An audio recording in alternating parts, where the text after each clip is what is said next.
La política de ocupación del territorio de Portugal en América fue muy diferente a la de España.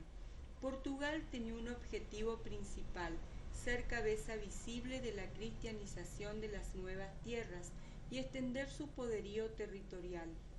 Esto lo conseguían a través de bulas, que eran documentos que le concedían al rey de Portugal privilegios sobre los territorios conquistados, con el objeto de extender la fe católica.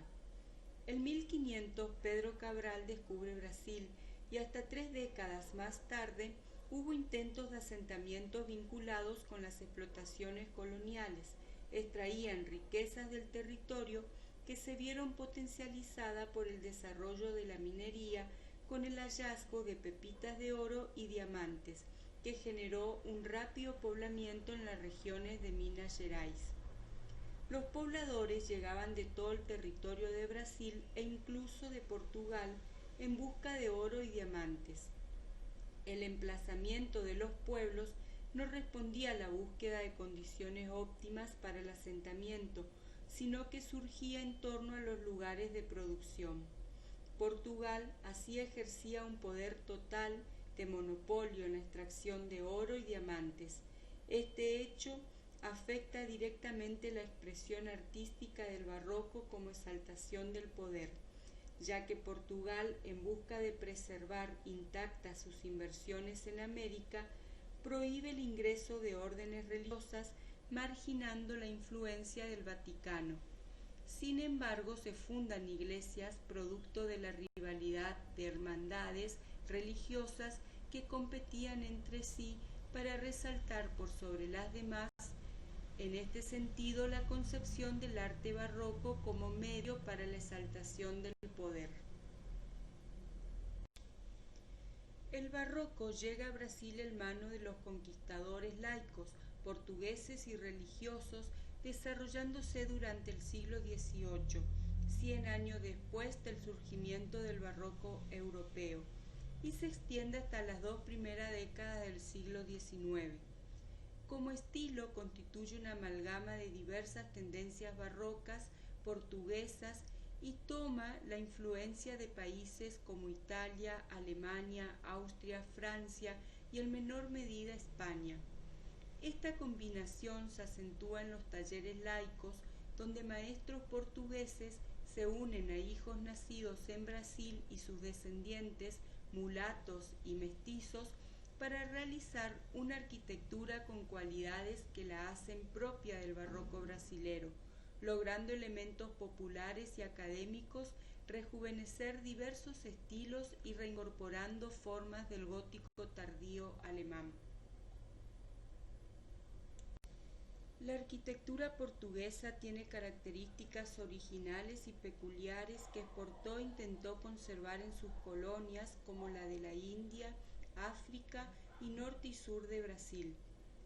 Las influencias de la arquitectura barroca de Portugal se advierten en la arquitectura barroca brasilera, en la utilización de las escaleras señoriales, frontones ondulantes recargados, altas ventanas entre pilastras, puertas esbeltas decoradas, utilización de la bicromía, preferencia por la iglesia de una sola nave con el espacio tipo salón, volumetría cúbica, utilización de azulejos, abundancia de talla dorada.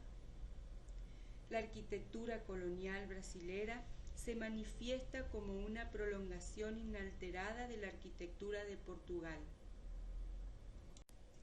La arquitectura barroca brasilera se ve influenciada por las características originales de la arquitectura barroca italiana, en la utilización de fachadas de suaves ondulaciones, plantas elípticas, frontones curvilíneos y quebrados, el efecto escenográfico, el efecto óptico ilusionista a base de luces indirectas que se proyectan a través de claraboyas ocultas, y el concepto del espacio dentro de otro espacio, como es el caso del espacio elíptico de la iglesia de San Carlos de las Cuatro Fuentes, contenido dentro de un espacio formado por los muros exteriores. También podemos observar la influencia de la arquitectura barroca alemana y austríaca en la arquitectura barroca brasilera, en la utilización en cuanto a la fachada de torres dispuestas en escorzo, el remate en forma de bulbo de variados perfiles. Espacialmente se observa una combinación de grupos de espacios abiertos de la tradición de Guarini, dando paso a la concepción de un espacio dentro de otro espacio. Interiores decorados con frescos y estuco, espacio diáfano, transparente, bien iluminados.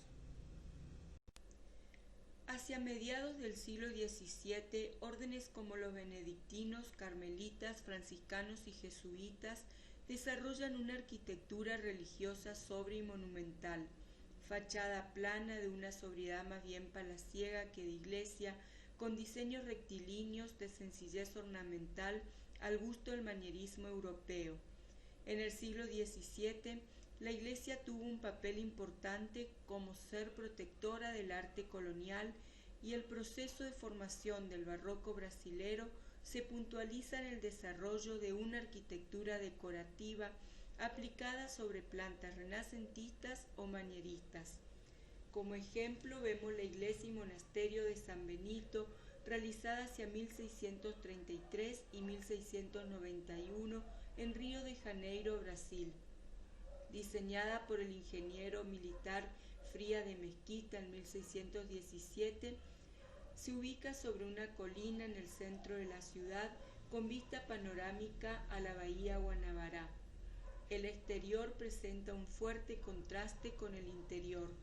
Se observa una fachada simple, clásica, austera, simétrica y armónica, en estilo renacentista portugués tardío. El interior presenta un planteo de nave principal, planta única tipo salón, de influencia barroco portugués, con profundas capillas laterales fragmentadas con arcos de medio punto y abiertas hacia 1669. Sobre estas capillas laterales existe una nave lateral alta que se abre hacia el espacio principal con balcones o tribunas, solución muy frecuente en el barroco brasilero, también de influencia del barroco portugués. Se presenta el interior como un espacio devocional, como un gran teatro de los milagros, al cubrir las tallas de madera y piedra de cantería con pan de oro. Se recubre toda superficie como retablos, paredes, bóvedas, pilares, con decoración de hojas, ángeles, ave, la figura de la Virgen en el retablo principal, creando el efecto cueva de oro, que expresa un espacio barroco en el interior de una arquitectura clásica. Otro ejemplo del barroco brasilero es la Catedral Basílica de San Salvador, ex iglesia jesuita, realizada hacia 1665 y 1670. Construida fuera de la muralla de la ciudad como templo del Colegio de los Jesuitas por el padre Francisco Díaz. Presenta una fachada plana de gran sobriedad, realizada en piedra de Liós, una piedra caliza muy pálida, importada de Portugal, de estilo manierista, donde la composición parece haber motivado en la imagen de la iglesia del Jesús romano con el esquema tradicional portugués del templo con torres. Su fachada presenta 5 módulos verticales separados por pilastras. En los 3 módulos verticales centrales se abren puertas coronadas con frontispicios con nichos para estatuas. En el nivel superior, separado por una cornisa, se abren 5 ventanas coronadas con frontispicio de menor escala. En los extremos presenta 2 pequeños campanarios con cubierta prismática. El edificio se levanta respecto del nivel de la plaza sobre un pedestal y en los nichos sobre las portadas se halla la imagen de los 3 santos jesuitas, San Ignacio de Loyola, San Francisco Javier y San Francisco de Borja. El interior se presenta monumental, donde se observa la incorporación de pilastras que abarcan la doble altura. Un espacio único de nave central. Hacia ambos lados de ese espacio se ubican las capillas laterales y por encima de estas capillas se ubica la nave lateral alta que se abre por medio de balcones o tribunas hacia ese espacio principal. En la capilla mayor como en las capillas laterales se utiliza la incorporación de una decoración local, ramos de uvas, aves, flores tropicales, ángeles niños, también denominados querubines. En la nave central, el techo abovedado es elaborado en madera con relieves tallados y recubierto en pan de oro. Tanto los altares mayores como laterales son recubiertos en pan de oro que muestran escenas de diferentes santos como San Francisco de Asís. Para una mejor comprensión del barroco brasilero, al siglo XVIII lo podemos dividir en tres periodos estilísticos. Una primer fase del barroco que va a ir desde 1700 a 1730 aproximadamente, que marca la difusión del estilo nacional portugués sin grandes variaciones en las diversas regiones, con fachadas simples, plantas constituidas por series de rectángulos dispuestos de tal manera que forman la nave central, la capilla mayor y la sacristía. Luego una segunda fase que va a ir desde 1730 a 1760 con predominio del estilo portugués joanino relativo de Don João, rey de Portugal, cuyo origen se remonta al barroco romano. Hay una significativa barroquización de la arquitectura con la construcción de naves poligonales y diseños con elipses entrelazadas. Se destacan los artistas portugueses Manuel de Brito y Francisco Javier de Brito. La tercera fase, denominada rococó, se va a dar aproximadamente desde 1760 a 1800, donde el foco de desarrollo del barroco brasilero se da en Río de Janeiro, convertida capital de la colonia hacia 1763, y la región Minas Gerais, que se va a desarrollar por el descubrimiento de minas de oro en 1695 y de diamantes en 1730. Se destacan en este momento los artistas Maestro Valentim en Río de Janeiro y Aleijadinho en Ouro Preto.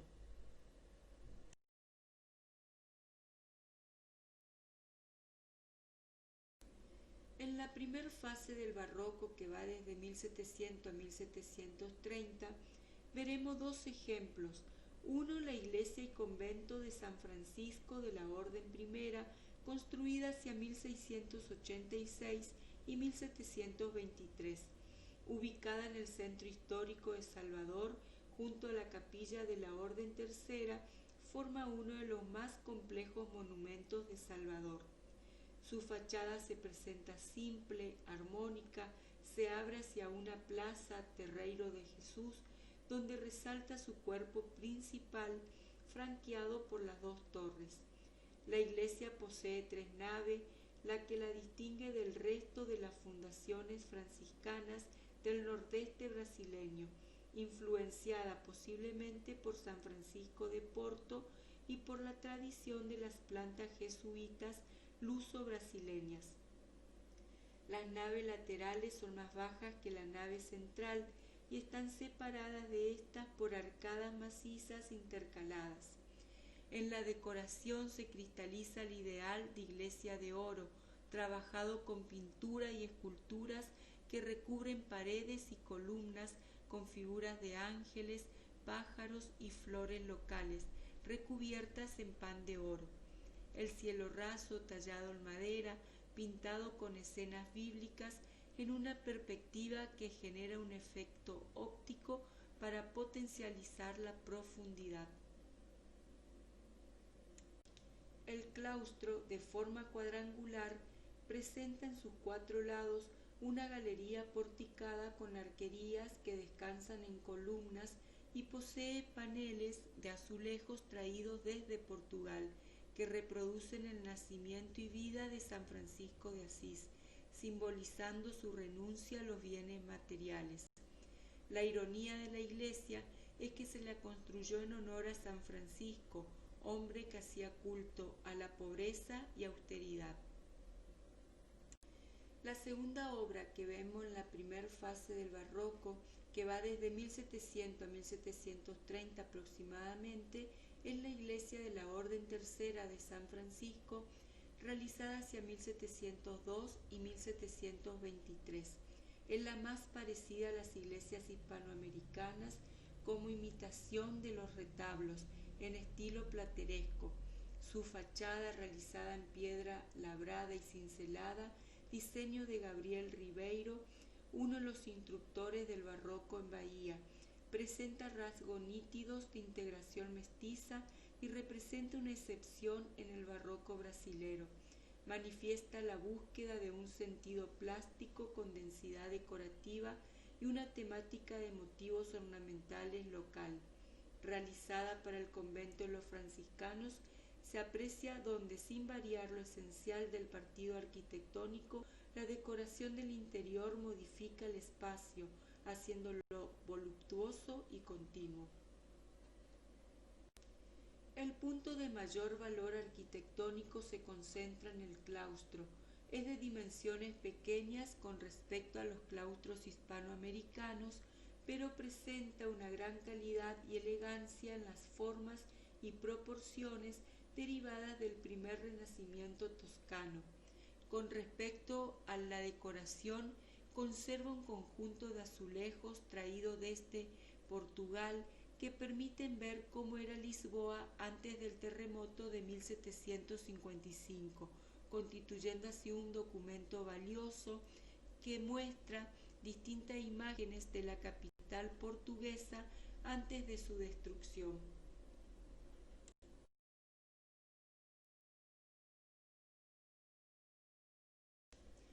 En la segunda fase del barroco, que va desde 1730 a 1760, vemos la iglesia Nuestra Señora de la Concepción, realizada hacia 1727 y 1746. Su construcción se prolongó hasta mediados del siglo XVIII, construida por el maestro Manuel Francisco Lisboa, padre de Alejaidinho, y diseñada por Antonio Díaz.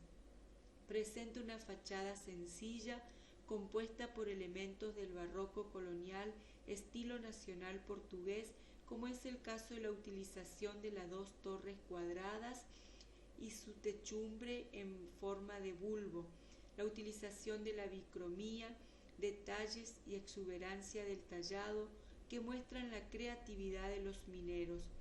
La fachada se organiza a través de un eje central, donde se ubica un ojo de buey en forma de estrella, donde la cornisa se curva para darle lugar.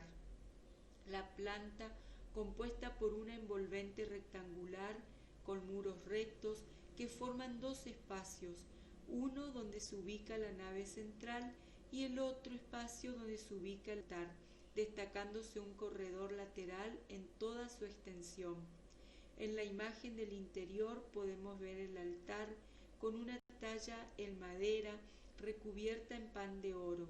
Columnas salomónicas enmarcan la hornacina central donde se ubica la imagen de la Virgen y dos hornacinas laterales saturadas por una decoración de ángeles, vegetación local, todos dorados a la hoja.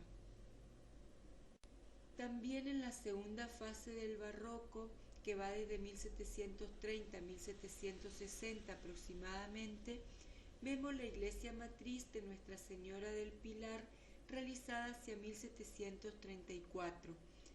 Presenta una fachada con los elementos característicos del barroco colonial de estilo nacional portugués, como es el caso de la utilización de dos torres laterales cuadradas cubiertas con cúpulas en forma de bulbo, la utilización de la bicromía, muros con detalles curvos que sobresalen del eje de las torres, siendo integrado por el frontón mixtilíneo, influencia de la arquitectura romana de Borromini. La planta, compuesta por una envolvente rectangular sin corredores laterales, formando dos espacios rectangulares, de diferentes tamaños. El mayor tamaño contiene la nave central, modulada por un decágono, dando la sensación de una elipse realizada en madera, tallada a la manera de Borromini, contorneada por 6 altares laterales, buscando sorprender desde el acceso al espectador con la perspectiva y enfatizando el concepto de un espacio dentro de otro espacio. En esta imagen podemos ver el altar mayor realizado por Francisco Javier de Brito. Se halla saturado por decoración que incorpora la figura de ángeles, vegetaciones locales, las columnas salomónicas que enmarcan la hornacina central donde se ubica la imagen de la Virgen, todo recubierto en pan de oro. También vemos el detalle de la decoración del cielo raso realizado por el rey Joao de Carbatais en 1750 y muestra 15 escenas bíblicas que a través de un juego de relieve da una sensación de profundidad. Por último, en la segunda fase del barroco, que va desde 1730 a 1760, vemos la iglesia Nuestra Señora de la Concepción de la Playa, realizada hacia 1736 y 1765 en Bahía, Brasil, diseñada por el ingeniero militar Manuel Cardoso de Saldaña, y la obra de la cantería realizada por el pedreiro Eugenio de Mota. Fue traída totalmente desmontada desde Portugal. Presenta una fachada con pilastras de orden monumental y un atrio con escalinatas jerarquizando el cuerpo central, franqueado por 2 torres en escorzo de influencia alemana. El interior también se presenta en un orden monumental con pilastras que abarcan la doble altura, en un espacio único con 2 capillas laterales, y en la parte superior se ubica la nave lateral alta que se abren hacia el espacio único, ese espacio central, a través de balcones o tribunas, donde se observa la única decoración enfatizada en el altar mayor y los altares laterales.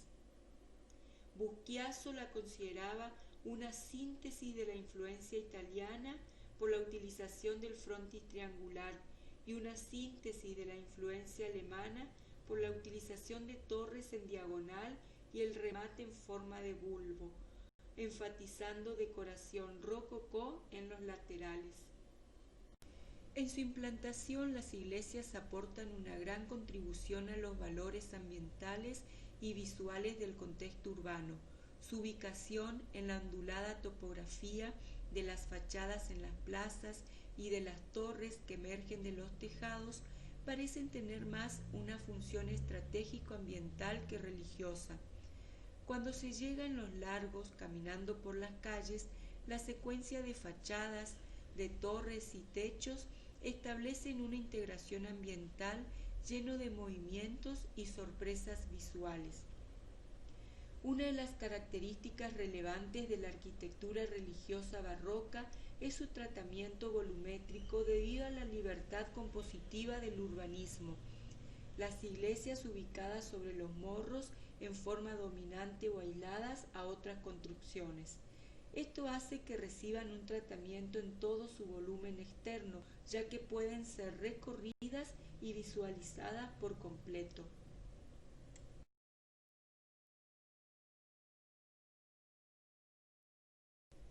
En la tercera fase, denominada rococó, que va desde 1760 a 1800, vemos la iglesia de San Francisco de Asís, realizada hacia 1766. La iglesia San Francisco de Asís se emplaza geográficamente en la cima de un cerro en Ouro Preto, emplazamiento en la ciudad que concierne al urbanismo, una jerarquización que da un orden a la ciudad.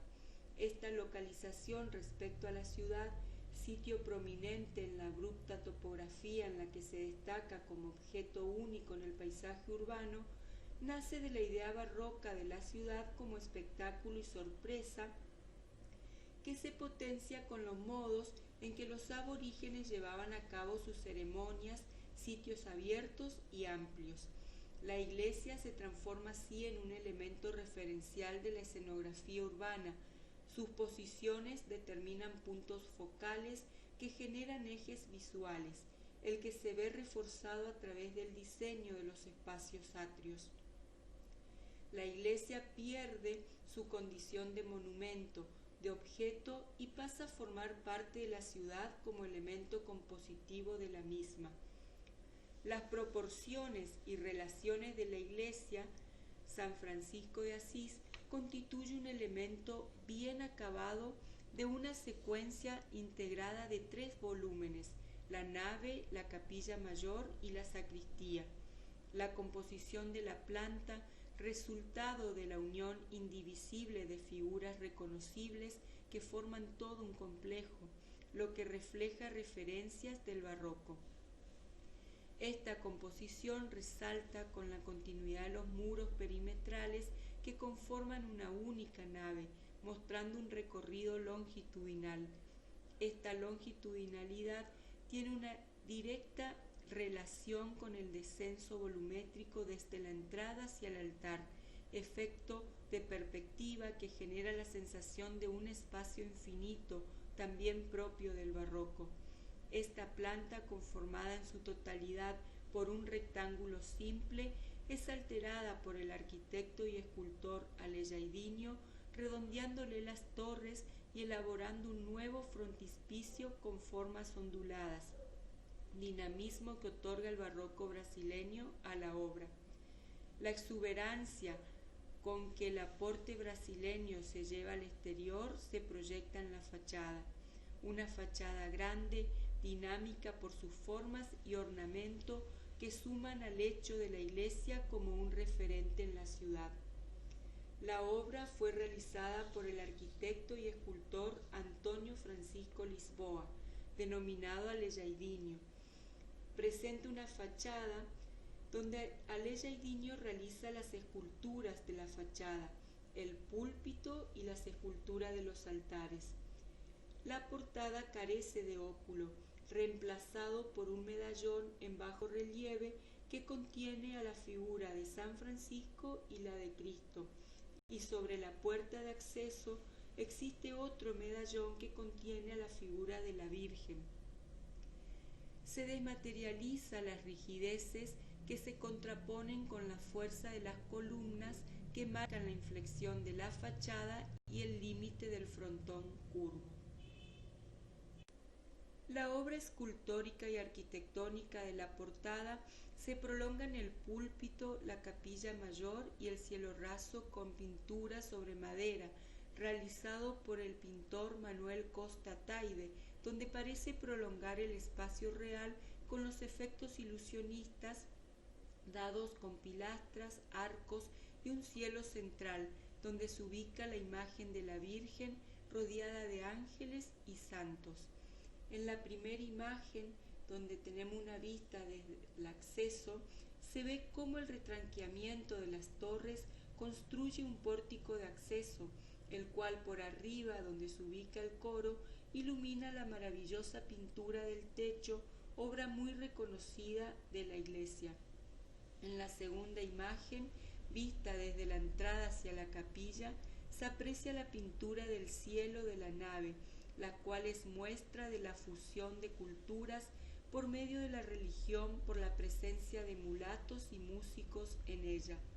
A su vez, se puede ver la profundidad que otorga una doble fachada interior en retablo.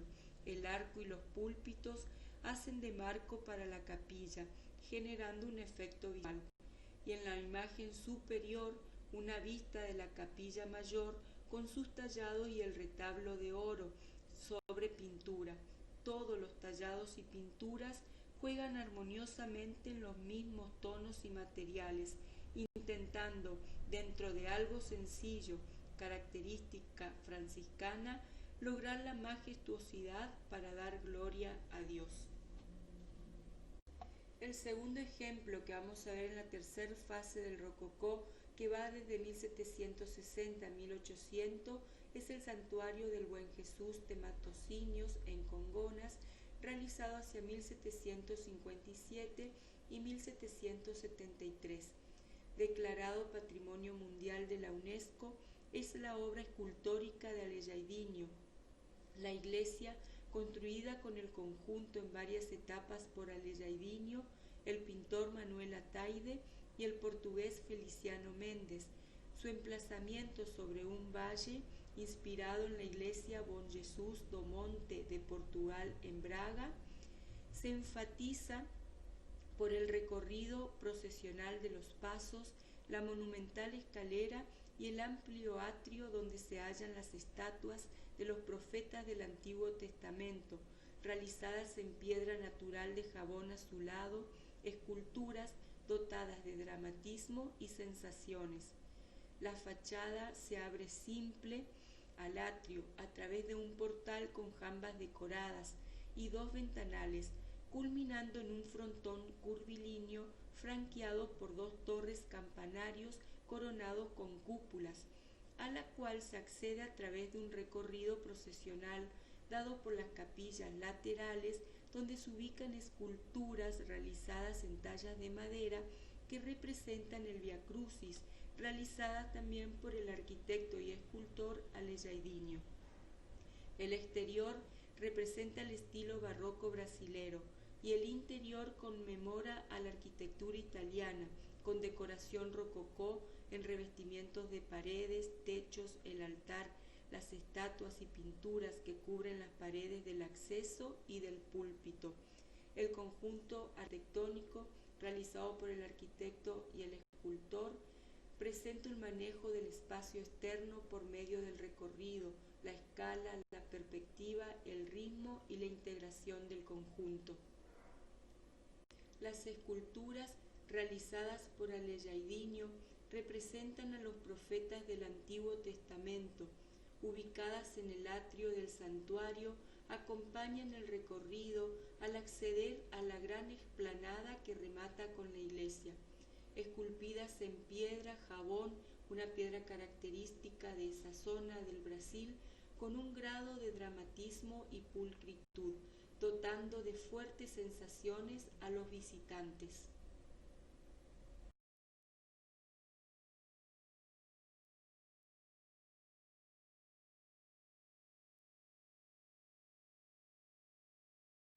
Por último, en la tercera fase del rococó, que abarca desde 1760 a 1800, vemos la iglesia de Nuestra Señora del Rosario, realizada en Ouro Preto hacia 1785, construida en la última etapa del barroco, donde las plantas se transforman en su totalidad, generándose con dos elipses que se interceptan y crean volúmenes verticales. Aquí las torres son circulares desde sus bases y crean el pórtico de acceso. Las naves y el atrio presentan líneas elípticas, dando el dinamismo y movimiento del barroco. Presenta una fachada continua del trazado elíptico de la planta, una fachada monumental enfatizada por pilastras que abarcan la doble altura. La fachada se jerarquiza por sus tres portales y el remate del frontis rectilíneo. Presenta la iglesia influencia de la arquitectura romana de Borromini y de los países nórdicos, construida con mano de obra esclava y reflejo de la abundancia de los minerales preciosos.